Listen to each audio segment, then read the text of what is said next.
سبحان اللہ لا الہ الا اللہ واللہ اکبر سبحان اللہ والحمد للہ ولا الہ الا اللہ واللہ اکبر سبحان اللہ والحمد للہ ولا الہ الا اللہ واللہ اکبر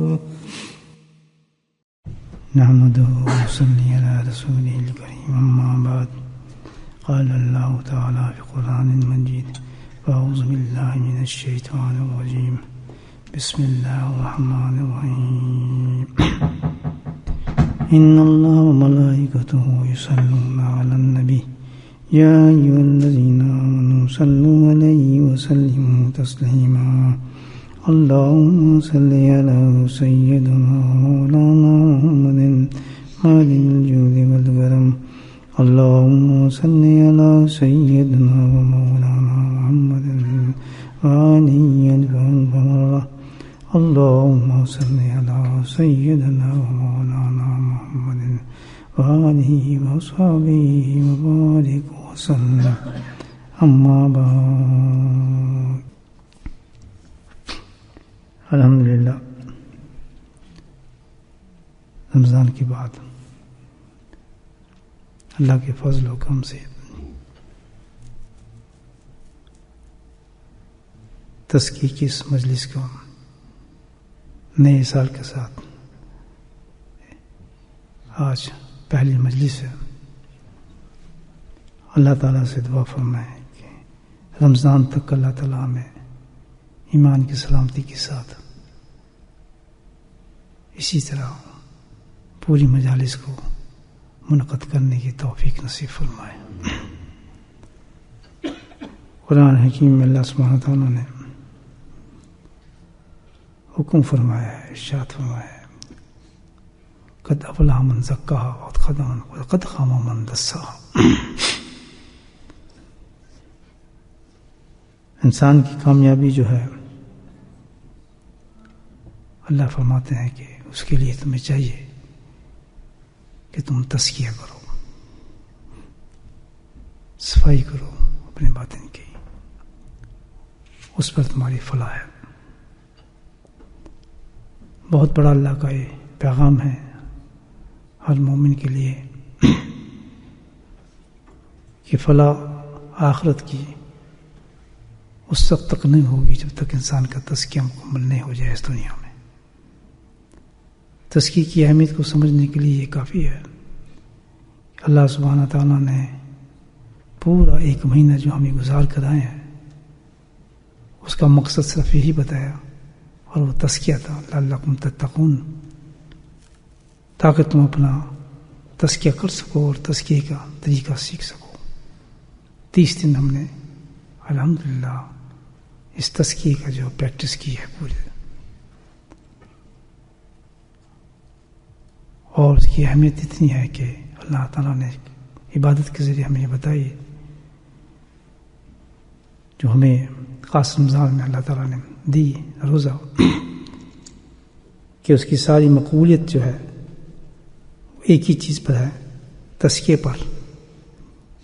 اگر روزے کے ساتھ انسان کوئی باطنی گناہ کرتا ہے، غیبت کرتا ہے، جھوٹ بولتا ہے، اور جتنی بھی باطنی گناہ کرتا ہے تو انسان کا روزہ فاسد ہو جاتا ہے، خراب کر لیتا ہے روزے کو. تو اسی طرح انسان کی زندگی کے سارے اعمال جو ہیں تزکیہ پر ہی منحصر ہیں، اور جب انسان کا تزکیہ صحیح ہو تو اس کے ساتھ بھی سارے اعمال جو ہم کرتے ہیں اللہ کی بارگاہ میں پیش کرنے کے قابل ہوں گے، اور اللہ اس کو قبول فرمائے گا. کتنی اہم چیز ہے تزکیہ. تزکیہ کے لیے جو وسائل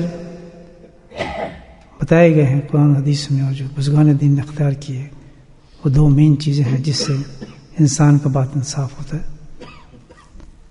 اور الحمدللہ باطن صاف ہونے کے بعد اس کو توفیق ہوتی ہے کہ اس کے اعمال جو ہے بہتر ہو جاتے ہیں. دو بڑی چیزیں ہیں جو آپ اور میں سب ہم اسٹوڈنٹ ہیں اس کے، طالب علم ہے الحمدللہ اسی سفر کے، تو اسی سلسلے میں عرض کر رہا ہوں، سبق دہرا رہا ہوں تاکہ ہم پھر اس کو یاد کر لیں۔ آج مجلس پہلی ہے کہ وہی تزکیے کے لیے دو اہم چیزیں بیان فرمائی ہیں اللہ تعالیٰ نے، اور جو اللہ نے بیان فرمائی ہیں، جو حدیث میں ثابت ہیں، بزرگان نے اختیار کیا ہے، اس کے علاوہ کسی اور چیز سے تزکیہ نہیں ہوگا باطن کا۔ اور وہ دو چیزیں اہم ہیں، ایک صحبت اہل اللہ اور دوسری ذکر اللہ۔ دو ہی چیزیں ایسی ہیں جس سے ڈائریکٹ انسان کی باطن کی صفائی شروع ہو جاتی ہے، اس کے اصول، اس کے آداب، اس کا طریقہ تو اکثر ہم ذکر کرتے رہتے ہیں، سمجھتے رہتے ہیں تاکہ ہم بھٹک نہ جائیں، انسان ہے۔ اور اسی کے ساتھ اللہ تعالیٰ نے یہ بھی تنبیہ فرمائی ہے پورے قرآن میں کہ تزکیے کے بعد یہ نہ سمجھیں کہ دو دشمن جو آپ کے ہیں، نفس اور شیطان، وہ آپ کی جان چھوڑ دیں گے، بلکہ طریقہ یہ ہوا کہ جب آپ تزکیہ شروع کریں گے تو وہ اس سے زیادہ حملہ کریں گے آپ پر، اور ان کی کوشش یہ ہوگی کہ کسی نہ کسی طرح ان کو ناکام کریں اور یہ ان کے جو راستہ ہے اس سے بھی ان کو دور کر دیں۔ بہت سیریس معاملہ ہے دوستو، الحمدللہ بے انتہا مبارک ہے ان لوگوں کے لیے الحمدللہ جنہوں نے اس پر قدم اٹھایا ہے اور اپنی زندگی کو سمجھ گئے ہیں، اپنے مقصد کو وہ لوگ سمجھ گئے ہیں کہ بغیر اس کے ہماری عبادات جو ہیں وہ بے رونق ہیں اور بے روح ہیں، اور انہوں نے قدم اٹھا کر چلنا شروع کر دیا ہے۔ اللہ سبحانہ تعالیٰ کا وعدہ ہے کہ جو انسان کوشش کرتا ہے اللہ اس کے ہر مرحلے کو، ہر راستے کو آسان کرتا چلے جاتے ہیں۔ اس کوشش کی وجہ سے جو ہم نے قدم اٹھایا ہے انشاءاللہ ہماری منزل جو ہے وہ بڑی پر امید ہے اللہ کے فضل سے، اور انشاءاللہ جو اس منزل کی جو سب سے بڑی ابتدا ہے موت، انشاءاللہ ہماری موت بہت آسان ہو جائے گی۔ یہ تو اس وقت پتہ چلے گا دوستوں کہ یہ کتنی اہم چیز تھی، موت کو صحیح کر لینا جب موت آئے گی۔ تو اس میں انسان کو بھٹکنے کی ضرورت نہیں اس راستے میں، اور یہ دو چیزیں جو ہیں صحبت اہل اللہ اور ذکر اللہ، اس کو اختیار کر کے انسان اپنی منزل کی طرف چلے۔ یہاں آج ایک ذہن میں جو چیز ہے میں عرض کرنا چاہتا ہوں بڑی مختصر طور پر، کیونکہ یہ راستہ بڑا خطرناک راستہ ہے تزکیے کا۔ نفس اور شیطان کے بڑے ہیر پھیر ہوتے ہیں جو انسان کو مطمئن نہ ہو جائے آدمی کہ بھئی میں نے اب کسی اللہ والے کا ساتھ بھی پکڑ لیا ہے، ذکر بھی شروع کر دیا ہے، اور بس میں اب کامیاب ہوں۔ نہ، حضرت رحمۃ اللہ فرماتے تھے، تنبیہ فرماتے تھے کہ بالکل موت کے وقت تک ان دو دشمنوں سے ہوشیار رہنا، کسی وقت بھی تمہیں ورگلا سکتے ہیں۔ کوئی شخص ہے الحمدللہ محنت کرتا ہے، اخلاص کے ساتھ اس راستے کو اختیار کرتا ہے، صحبت بھی رکھتا ہے، ذکر بھی شروع کر دیتا ہے، اور اس کے بتائے ہوئے طریقے چلنا بھی شروع ہو جاتا ہے، گناہوں کو بھی ترک کر دیتا ہے، معمولات میں استقامت بھی آ جاتی ہے، سمجھے نا، اور پوری طریقے سے اپنے شیخ سے مستفید ہو رہا ہے، بہت اچھی بات ہے، اور الحمدللہ پوری طریقے سے اپنے معاملات کو مکمل بھی کر رہا ہے، پورے طریقے سے اپنا مجاہدہ کر رہا ہے۔ تو اب ایسا شخص تو ماشاءاللہ بالکل فرسٹ کلاس جا رہا ہے دیکھنے میں، لیکن نفس اور شیطان اس کے ایک نئی طریقے سے وار کرتے ہیں، سوچ لیں، ایک نیا طریقہ اختیار کرتے ہیں اس کو برباد کرنے کا، اور وہ بہت خطرناک طریقہ ہے۔ اس طریقے سے اس شخص کی خواہشات کو ابھار دیتے ہیں، اور بڑے بڑے لوگ برباد ہو گئے اور نفس جیت گیا اس معاملے میں۔ اس کی کچھ بزرگوں سے سنی ہوئی باتیں آپ کو عرض کر دیتا ہوں۔ وہ کیا چیز ہے جس سے نفس اتنا بڑا انسان کو، ایسے انسان کو دھوکہ دے جاتا ہے؟ میں تو گناہ بھی چھوڑ چکا ہوں، ذکر بھی پورا ہے، معاملات پورے ہیں، حضرت سبق بھی دے رہے ہیں، اور سب کچھ میرا صحیح معاملہ چل رہا ہے، تو بڑا ٹھیک ٹھاک۔ ایسے انسان کے ساتھ نفس ایک نیا ٹرک کرتا ہے، اور نئی چال ایسی اختیار کرتا ہے کہ وہ شخص اس کو لپیٹ میں آ جاتا ہے، اس کے جال میں آ جاتا ہے، بڑے بڑے لوگ آ جاتے ہیں۔ وہ کیا چیز ہے؟ وہ ہے کشف، خواب اور مبشرات۔ اصولاً نبی کریم صلی اللہ علیہ وسلم کی حدیث مبارکہ ہے کہ خواب اچھے بھی ہوتے ہیں اور خواب برے بھی ہوتے ہیں، کشف اچھا بھی ہوتا ہے اور کشف برا بھی ہوتا ہے۔ مبشرات اس کو کہتے ہیں خوشخبریاں، اچھی بھی ہوتی ہیں اور بری بھی ہوتی ہیں۔ اب تعلق یہ ہے کہ وہ اس کو کس طرح سمجھتا ہے، اس خواب کو، اس کشف کو کس طرح لیتا ہے، اس بشارت کو کیسے قبول کرتا ہے۔ یہاں انسان کی کمزوری پھر ابھرتی ہے۔ معاملہ کیا ہوتا ہے کہ ایسے شخص پر نفس ایک عجیب طریقے سے وار کرتا ہے اور اس کے خوابوں کے اندر آ کر مختلف بزرگوں کی شکلوں کے اندر، بڑے بڑے بزرگوں کی شکلیں بنا کر اس کو پیغامات دینا شروع کر دیتا ہے۔ آپ بزرگ ہو گئے ہیں، آپ کی تو خلافت ہونی چاہیے، بس آپ کو خلافت ملنی چاہیے، آپ تو ماشاءاللہ بالکل کامیاب جا رہے ہیں، آلریڈی وہ کامیاب جا رہا ہوتا ہے،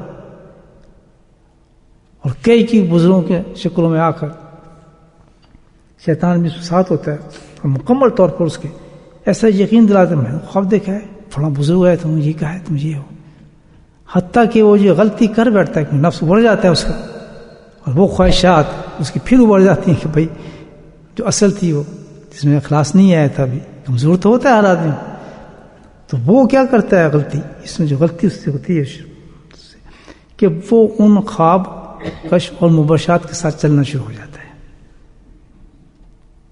وہ ان کو ایکسیپٹ کر لیتا ہے کہ واقعی مجھے تو وہی ہونا چاہیے تھا، اس منزل پہ میرے ساتھ تو ایسی معاملہ ہونا چاہیے تھا، میں تو ماشاءاللہ بالکل ٹھیک ٹھاک ہو گیا ہوں، میرا تو بالکل صحیح ہے۔ پھر وہ بہت بڑی غلطی اس سے یہ صدر ہوتی ہے کہ وہ اپنے شیخ سے ان مبشرات اور خواب میں ان کی ڈیمانڈ شروع کر دیتا ہے اور توقع کرتا ہے کہ جو شیطان نے اس کو ورغلا کیا ہے کہ تم تو یہ ہو، تمہیں تو اس مقام پہ ہونا چاہیے تھا، اور تو شیخ سے تمہیں یہ مانگنا چاہیے، شیخ کے ساتھ تو تمہارا ایسا تعلق ہونا چاہیے، اتنے قریب ہو جاؤ، شیخ کے ساتھ تو یہ ریلیشن ہوتا ہے، رشتہ داری ہونی چاہیے، تمہاری فلاں ہونا چاہیے قریب، تو وہ نفس اس کو مجبور کرتا ہے اور وہ اس کا اظہار کر دیتا ہے اپنے شیخ سے، اور یہ سب سے بڑی بے ادبی کا مرتکب ہو جاتا ہے انسان، بہت عجیب عجیب باتیں اس سے سرزد ہونا شروع ہو جاتی ہیں۔ یہ بہت بڑا دھوکہ ہے تزکیے کے اندر، اس میں آ کے آدمی ڈوب جاتا ہے، اور سب سے بڑا نقصان جو اس کو یہ ہوتا ہے اس کے اندر کہ ظاہر ہے وہ چیز تو پوری نہیں ہوتی، نہ ملتی ہیں، وہ تو ایک جھوٹ چیز ہے، لیکن اس کا ذہن اتنا پکا کر دیتا ہے وہ نفس شیطان کہ وہ اس کو تسلیم کیا ہوتا ہے، اور وہ توقع کرتا ہے کہ اگر یہ میرے ساتھ نہیں ہو رہا تو یہ غلطی ہے، کیوں نہیں ہو رہا، یہ تو مجھے ملنی چاہیے چیز جو میں نے ڈیمانڈ کی ہے اپنے شیخ سے، مجھے تو ہونا چاہیے یہ۔ تو بہت سے لوگ کیا ہوتے ہیں ان کو کہ اپنے دماغ کے توازن کو کھو بیٹھتے ہیں، بڑی مثالیں ہیں اس کی، پاگل ہو جاتے ہیں، اور اسی طریقے سے وہ ان کا تصور کا رنگ بدل جاتا ہے، اللہ کی طرف سے کچھ ناراضگی کا اظہار بھی ہو جاتا ہے کہ وہ چلتے چلتے کسی اور راستے پہ نکال دیتا ہے، نفس وہ بھٹک جاتا ہے۔ یہ جو باتیں آپ سے کی ہیں یہ بہت ہی زیادہ، اور آج کل اتنا زبردست یہ عملہ ہے نفس کا کہ ہر جس کا آدمی کو دیکھو جی فلاں مجھے خواب نظر آیا ہے، فلاں بزرگ نے نبی پاک مجھے خواب میں نظر آئے، انہوں نے مجھے کہا ہے۔ اللہ کے نبی صلی اللہ علیہ وسلم نے ارشاد فرمایا، حدیث ہے بخاری کی بھی مسلم کی، کہ شیطان میری صورت میں نہیں آ سکتا، شیطان میری صورت میں ہر ایک کی شکل بنا سکتا ہے، میری صورت میں نہیں آ سکتا۔ تو یہاں بزرگان دین نے بڑا عجیب ایک نقطہ بیان کیا ہے کہ اس میں بھی بہت ہی زیادہ احتیاط کی ضرورت ہے۔ جب نبی کریم صلی اللہ علیہ وسلم کی زیارت ہو تو یہاں خود اللہ کے نبی نے فرمایا کہ میری صورت میں نہیں آ سکتا، تو جب ایسا خواب کسی کو نظر آئے تو ڈیفینیٹلی وہ کسی اللہ والے سے، کسی معتبر انسان سے تحقیق کرائے کہ آپ سن کی صورت مبارک احادیث میں شمائل میں اسی طرح تھی جو میں نے خواب میں دیکھی ہے۔ یہ بہت بڑا نقطہ ہے، ہر خواب کو معتبر نہ سمجھا جائے، یہ دیکھ لیں، اور آپ سن پیغام کو بھی سمجھنا بہت مشکل ہے۔ بڑی مثالیں حضرت تھانوی رحمۃ اللہ نے اس پہ کافی ڈیٹیل سے لکھی باتیں، جب آتے تھے ایسے بعض حضرات آ کے بیان کرتے تھے میں نے ایسے دیکھا ہے، میں ایسے دیکھا، تو حضرت جواب دیتے تھے بڑا اچھا اس کو، استھانی الحمدللہ۔ اور خود میں نے حضرت کی مجالس میں دیکھا، بڑے لوگ آتے، میں نے آج خواب میں ایسا دیکھا، یہ ہوا، بڑے بڑے نبی فرمایا کہ آپ مجھے اتنے پیسے دلا دیں کسی فلاں کر دیں، تو حضرت بڑے مسکر کہتے ہیں بھائی تو بڑے بڑے خواب دیکھ رہا ہے، تجھے تو پیر میری جگہ ہونا چاہیے تھا، مجھے تیری جگہ ہونا چاہیے تھا، یہ تو الٹا ہو گیا ہے صاحب، تو بڑا بزرگ بن گیا۔ تو یہ اتنا بڑا ایک ٹریپ کرتا ہے اس سے نفس انسان کو، اس میں تزکیے میں چلتے چلتے انسان کو، کہ وہ حقیقت کو چھوڑ جاتا ہے۔ اس کا ایک بہترین نقطہ ہے، یاد رکھیں، جو بزرگان دین نے بتایا، جب اس چکر میں پھنس جائے انسان تو سب سے پہلے تو یہ کہ ایسے کشف خواب مباشرت سے شروع ہو جائیں تو کسی پہ بھی عمل نہ کریں۔ استھانی رحمۃ اللہ فرماتے ہیں چیز وہی ہے جو ظاہر میں ہے، جو ظاہر میں کام کر رہا ہے چیز وہی ہے، خواب نظر آ رہے ہیں، کوئی بزرگ نظر آ رہے ہیں، کچھ بھی آ رہا ہے، کتنے مباشرات ہو رہے ہیں، سب خاموش، اس پہ نہ عمل نہ کرے کہ آج کل تم یہ کر لو، تم فلاں وظیفہ کرو، تم یہ کر لو، بالکل اس پہ عمل نہ کرے۔ اور کیا کہ اگر یہ حقیقت ہوئے تجھے مدارج ملنے ہوئی یا کوئی چیز ایسی نہ ہو تو لے اپنے شیخ سے، تو فلاں یہ کر، اگر ملنی ہوئی تو ہوتا کیا ہے کہ جس طرح تمہیں بتایا جا رہا ہے تو جس سے تم نے لینا ہے وہ تو تیرا شیخ ہے، اللہ پہلے ہی اس کو انفارم کر دیتا ہے، تو اللہ تعالیٰ ان کو انفارم کر تجھے بتائے بغیر ہی اس منزل پہ پہنچا دے گا۔ اور ہوتا بھی ایسا ہے، اس سلسلے میں جب مریدین کی ترقی ہوتی ہے، کوئی چیز دی جاتی ہے، بہت سی ایسی چیزیں شیخ سے کوئی رشتہ داری کی جاتی ہے، کوئی ایسا معاملہ ہوتا ہے تو تاریخ ہے، وہ خود اس کی طرف شیخ جو ہے اس کی طرف اللہ تعالیٰ الہام فرماتے ہیں کہ مولانا فرید وہاں ایسے اس کے ساتھ یہ کرو، تو اس کو تو پتہ ہی نہیں ہوتا، وہ اس کو نواز دیتا ہے، ان چیزوں سے اس ترقی ہو جاتی ہے۔ تو پہلی چیز یہ ہونا چاہیے کہ بھائی اگر ہے یہ سب کچھ صحیح تو خود ہی مجھ تک الحمدللہ یہ بات پہنچ جائے گی، مجھے اس کی ضرورت ہی کوئی نہیں ہے، میں اس پہ کیوں عمل کروں، اور اس کے بالکل معتبر نہ سمجھے کہ میں ہوں یہ ہے، اس کو ظاہر ہی سمجھے پورا کہ نفس کا دھوکہ ہے اور شیطان کا چکر ہے، اس پہ مجھے عمل نہیں کرنا چاہیے، اور خدا نخواستہ اس پہ قدم اٹھا لیا اس نے تو بہت بڑی چیز ہوگی۔ کتنے مدارس سے انسان گر جاتا ہے۔ تو تزکیے کا یہ بہت اہم پہلو ہے، بڑا نازک پہلو ہے، آج کل یہ بڑا عام ہے، جس کو دیکھو یہ نبی پاک سے مجھے زیارت ہوئی ہے، چھوٹا ہو بڑا ہو، اور فلاں بزرگ آئے تو مجھے یہ کہہ دیا، فلاں یہ ہو گیا، فلاں ایسے ہو گیا۔ یاد رکھیں ایسے خواب مبشرات کے لیے تو بزرگان دین فرماتے ہیں کہ سب سے پہلی چیز جو ہے وہ رزق حلال ہے اور نفس کی بے انتہا پاکیزگی ہے، تب جا کے ایسی قسم کے خواب انسان کو نظر آتے ہیں اور پتہ چلتا ہے بے انتہا اونچے مقام پر جو انسان ہوتا ہے، آدمی ہوتا ہے، تو اللہ تعالیٰ ایسی چیزوں سے نوازتے ہیں اس کو۔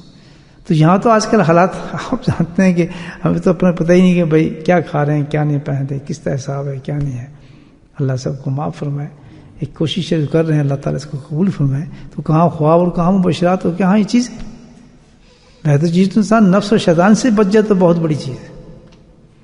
تو آج کل یہ بڑا عام ہو گیا ہے، جس کو دیکھو بس یہ مجھے تو یہ آئے تھے، انہوں نے کہا آپ تصویر پڑھے، انہوں نے کہا مجھے فلاں یہ کریں، بالکل وجہ کیا ہے؟ اس چلتے چلتے انسان کے ذہن کو وہ چینج کرنا چاہتا ہے دو طریقے سے، ایک تو اس کے شیخ سے تعلق کو کمزور کرنا چاہتا ہے، کنورٹ کر دے گا دوسری طرف، اور سارا جو اس تصوف کا مین چیز ہے وہ رابطہ شیخ ہے، دوسری شیخ کی طرف اس کو رابطہ کر دے گا۔ اور جس وقت انسان تصوف میں چلتا ہے تو سب سے زیادہ اہم چیز تو اس کا وہ ٹیچر ہی ہے جس کے ساتھ اس تعلق رکھے، اس سے پہنچتا ہے۔ کیا کتنی بزرگ آ جائیں خواب میں، سب کچھ نظر آ جائے، آپ کے پاس تو ایک زندہ آدمی موجود ہے، زندہ تعلیمات آپ کے پاس موجود ہیں، شریعت اور سنت کی رہبری آپ کے پاس موجود ہے، کسی چیز کی ضرورت ہی کوئی نہیں۔ جہاں اشکال آ رہے ہیں، حالات آ رہے ہیں، الحمدللہ سب سے معتبر جو چیز اور فیصلہ ہے وہ آپ کا شیخ ہے، وہ خود بتائے گا آپ، بجائے اس کے کہ ہم کشف و کرامات میں جا کر حضرت مجھے تو یہ ہونا چاہیے، مجھے تو فلاں خواب آ گیا، اب میں اس کے بارے میں کیا کروں، یعنی ایک قسم کی ڈیمانڈ کر رہا ہے کہ جی مجھے اب یہ چیزیں دیں، میرے ساتھ یہ تعلق رکھیں، میرے ساتھ فلاں کریں، تو نفس نے تو بہت زیادہ بہار دیا، بنتا ہوں بے ادبی کا مرتکب ہو گیا آج۔ تو اللہ تعالیٰ سے دعا کریں کہ راستہ بہت خطرناک ہے، بڑے پیچیدے راستے ہیں، بڑے سنبھل کے اس راستے میں انسان کو چلنا پڑتا ہے۔ بس سیدھی سادھی جو بات ہے، دیکھیں خواب آپ کو خواب نظر آتا ہے، اور خواب کے اندر دیکھتے ہیں بادشاہ بن گئے ہیں, سر پہ تاج بھی ہے اور گھومتے پھر رہے ہیں, آدمی پیچھے آپ کو چل رہا ہے اور آپ کے جہاں بادشاہ بنے ہوئے ہیں, آپ کے لوگ کھڑے ہوئے ہیں. تھوڑی دیر کے بعد کاٹا مچھر نے کسی چھوٹی تو اس کو کھجانے کی جو آنکھ کھلی تو اسی گندے بستر پڑے کھجلی کر رہے ہیں, بن گئے بادشاہ. یہ ایسی خواب ہوتے ہیں, کچھ نہیں ہوتا خوابوں, حقیقت کچھ نہیں ہے خوابوں کی, مباشرات کی حقیقت نہیں ہے. الحمدللہ چیز وہی ہے وقول تھانوی رحمہ اللہ کی کہ جو ظاہر میں مل رہی ہے چیز وہ سب سے بہتر چیز ہے. اگر تجھے صبح کا شام کا ذکر مل رہا ہے اس سے بڑی نعمت کچھ نہیں ہے, کوئی نعمت اس سے بڑی نہیں. زندہ مل رہا ہے خوابوں کی تک جاتا ہے, بزرگی مل رہی ہے الحمدللہ, نبی کریم صلی اللہ علیہ وسلم کی زندگی کے مطابق زندگی گزار رہا ہے, تجھے اللہ کی محبت مل رہی ہے, کسی قسم کی بشارت کی ضرورت ہی کوئی نہیں. الحمدللہ تو نے قدم اٹھا لیا اور تجھے کوئی شیخ کامل مل گیا الحمدللہ, تو تجھے راہبر مل گیا, اس سے بڑی اور کیا نعمت مل رہی ہے. تو زندہ اتنی چیزیں ہیں لیکن وہ نفس ایسے چکر دیتا ہے انسان کو, اس میں لذتیں دیتا ہے, خواب میں یہ نظر آ گیا, فلاں ہو گیا, اور یہ چیز ہو رہی, نم کا ہو رہا ہے, فلاں ہو رہا ہے. تو اللہ تعالیٰ ہمیں اس نفس کے چکر سے اس سے بچائے. کبھی ایسے خواب وغیرہ آ جائیں تو کسی کا کرنے کی ضرورت ہی کوئی نہیں ہے, بتانے کی ضرورت نہیں, شیخ تک جانے کی ضرورت ہی کوئی نہیں ہے. ذہن سے نکال دیں اس کو, اپنے کام پہ لگا دیں. بھائی یہ وظیفہ کریں آپ, یہ وظیفہ آپ کے لیے بڑا کام ہو, یہ ہوگا. کہتے یہ تو کوئی فلاں بزرگ نے بتایا. اب کیا کس چکر دیا, جو جس وظیفے سے آپ چل رہے ہیں الحمدللہ, جو ذکائر آپ کو دیے میں اس سے آپ کو دور کر دیں چکر دے کے, وہ اس پہ لگ گیا کرنے. کہتے نہیں یہ تو فلاں بزرگ, بالکل آپ کو بتا رہا ہوں, بہت سے لوگ ایسے. پھر تم کر رہے تو ہاں جی ذکر کرو, نہیں وہ نہیں, وہ فلاں بزرگ نے کہا بھائی تم یہ کر لے گا, یہ بہت اچھی چیز ہے, میں نے وہ شروع کر دیا. ہے وہ بھی ذکر, لیکن شیطان نے کیوں چکر دیا؟ اصولاً تو جو اللہ کے رسول نے جو بتائی یہ چیز وہی ہے نا, کہ جو ذکر پرسکرائب کیا گیا ہے تمہیں, بتایا گیا ہے, ترقی اس سے ہو. ورنہ ساری چیزیں سکھا رہے ہیں, پورا قرآن ذکر ہے, پورے کلمات ذکر ہیں, لیکن خاص مخصوص ایک ذکر دیا جاتا ہے, وہ اس کے لیے رہبر بن جاتا ہے اور وہ اس کو اس تک پہنچاتا ہے. تو شیطان آگے اس کو چھین لیتا ہے, اپنی طرف سے ذکر ٹھوک دیتا ہے اس کو. وہ کہتا ہے اس سے تیرا رزق بھی بڑھے گا, تیرا فلاں پرابلم تیرا صحیح ہو جائے گا, تیرا یہ بھی صحیح ہو جائے گا. کبھی بھی اپنے شیخ سے ڈیمانڈ نہ کرے جی میں اور ذکر کر لوں, کوئی اور ذکر بتائیں جی, اس کے بارے میں کوئی ذکر نہیں. اتنا یقین ہو کہ الحمدللہ اللہ کی طرف سے جو مجھے وظائف ملیں سارے معاملات میرے یہیں سے پورے ہوں گے. اتنا یقین کہ اس میں اعظم اسی میں ہے. بس جو ہمیں حضرت نے بتایا ہے, جو ذکر ہمارے پاس ہے, ہر چیز, ہر دعا الحمدللہ, ہر چیز اس ذکر کے بعد اللہ سے مانگے, اللہ تعالیٰ فرمائے گا. تو بچنا چاہیے ہمیں اس چیزوں سے, اللہ تعالیٰ ہمیں احتیاط دے. اور ورنہ کیوں رستے پہ چلتے چلتے آدمی بگڑ جاتا ہے, ادھر ادھر گھوم جاتا ہے. بس کوئی جان پہچانا والا بزرگ اس خواب میں نظر, ہر صورت بناتا ہے, وہ ہر صورت بنا کر آئے گا. اس کو شیطان کو تو اللہ نے طاقت دی ہے. تبھی تو اللہ کے نبی نے فرمایا کہ صورت میرے جیسی نہیں بنا سکتا, اگر صحیح مجھے دیکھنا ہے تم نے تو ضرور دیکھ لینا کہ جناب میری جو صورت مبارکہ ہے وہ حدیث سے ملتی ہے. تم بھی ہے اس میں بزرگان دین نے فرمایا. تو ان کا فرمایا کہ میرا حلیہ مبارک ایک ایک چیز آئی ہے اللہ کے نبی کی, بال تک آئے ہیں, بھویں مبارک آئی ہیں, آنکھوں کی شان آئی ہے, لب مبارک آئے ہیں. یعنی کیا چیز نہیں ہے الحمدللہ کہ جس میں پوری تفصیل آپ صلی اللہ علیہ وسلم اس میں موجود نہیں ہے. نہ ایسی آوازوں پہ جائیں ہاں میں اللہ کا نبی ہوں تو میں یہ بتا رہا ہوں, میں فلاں ہوں, میں یہ ہوں, بالکل نہ جائیں ان باتوں. فوراً بس مست ہو جاتے ہیں, میں نے تو یہ خواب دیکھ لیا اب جناب, بس مجھے تو کچھ نہیں ہے. ایسے ایک صاحب بہت پہلے میرے پاس آئے, میرے پاس کچھ تبرکات تھے بڑے اچھے الحمدللہ, کسی بزرگ نے دیے تھے.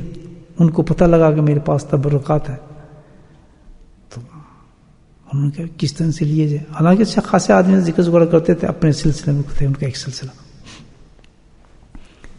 تو وہ میرے پاس آئے, ایک دم خانقاہ میں بیٹھا, بڑا عجیب معاملہ بتا رہا ہوں کہ یقین تھا اپنے شیخ کامل سے, ہم تو یقین نہیں کرتے ان چیزوں پہ, خواب مبشرات کسی کو پیغام دیا آپ کو. تو مجھے بتایا ساتھ کہ ایک صاحب ملنا چاہتے ہیں, فلاں فلاں نام ان کا, وہ عمرہ کر کے ہیں. میں بولا ہے ماشاء عمرہ کر کے ہیں, زیارت کریں گے ان کی. تشریف لے آئے, جاننے والا تھا, بیٹھے پیر تو باتیں ادھر کی بڑے معرفت کے رنگ میں باتیں کرتے رہے اپنے خیال سے. پھر کہنے ہاں حضرت صاحب میں آپ کے لیے کچھ پیغام لایا ہوں. ماشاء اللہ بہت بڑے بزرگ ہیں بھائی، تو وقت بات کرائیں نا جی کس سے. روزہ مبارک پر بھی پھر نبی پاک سے گفتگو ہوئی، پھر حضرت ابوبکر صدیق سے گفتگو ہوئی، پھر حضرت عمر رضی اللہ عنہ سے گفتگو ہوئی. بہت اچھی بات، بہت بڑی بات. ایک آدمی کہہ رہے آپ سے مجھے پیغام دیا، کہتے جی آپ کو پیغام دیا نہ، کوئی جذبات میں نہیں ہے مجھے کوئی مستی نہیں چڑھی ایسی فوراً نارنے مارنا شروع کرتا، واہ بس مجھے تو یاد کر لے. بہت پرانی بات ہے، بتا رہا ہوں، پرانی خانقاہ تھی ہماری. حضرت بھی حیات تھے اس وقت الحمدللہ، ان کی توجہ بھی تھی. میں چند بتا دیں جو پیغام اپنے کہتے جی تینوں نے ایک ہی بات کہی ہے کہ آپ کے پاس جو تبرکات ہیں وہ آپ مجھے دے دیں. میں بہت اچھا پیغام ہے میری سلاخوں پر.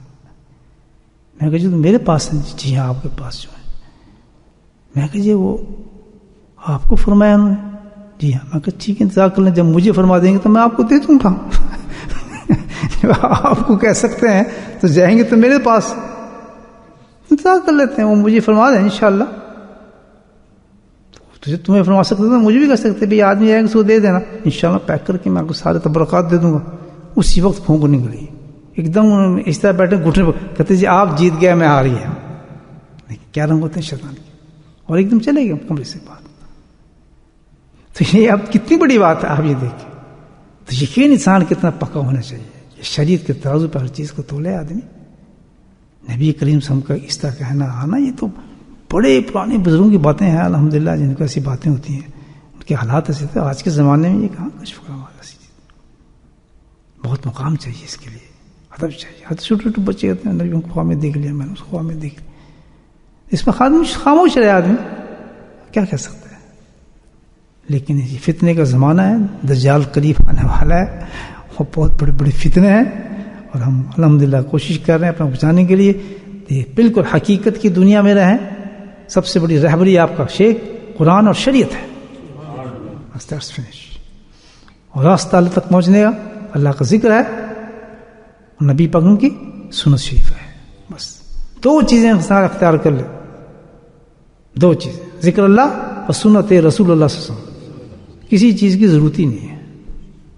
بشارت ہی بشارت ہے، خواہ میں بشارت نہیں. قرآن کے جس صفحے کو کھولو گے آپ کے لیے بشارت ہوگی. جس صفحے کو قرآن کو کھولو گے ان دو چیزوں کے لیے بشارت اللہ پاک نے دی ہے، کہ جو ذکر کرتے ہیں اور جو سنت رسول کو اپنی زندگی گزارتے ہیں. ہر صفحات پہ آپ کو ملے گی بشارتیں ہوئی ماشاءاللہ. اتنی بڑی مستند بشارت آ رہی ہے قرآن میں، تو ہمیں کسی کی ماننے کی کیا ضرورت ہے بھائی. بہت ایسے واقعات ہیں جو میری زندگی میں بہت سے ہوئے ایسی چیزیں، لیکن الحمدللہ کبھی بھی ایسے معاملے جھکا نہیں ہوں. تو یہ بہت بڑی چیز ہے. اللہ تعالیٰ ہم سب کو توفیق نصیب فرمائے.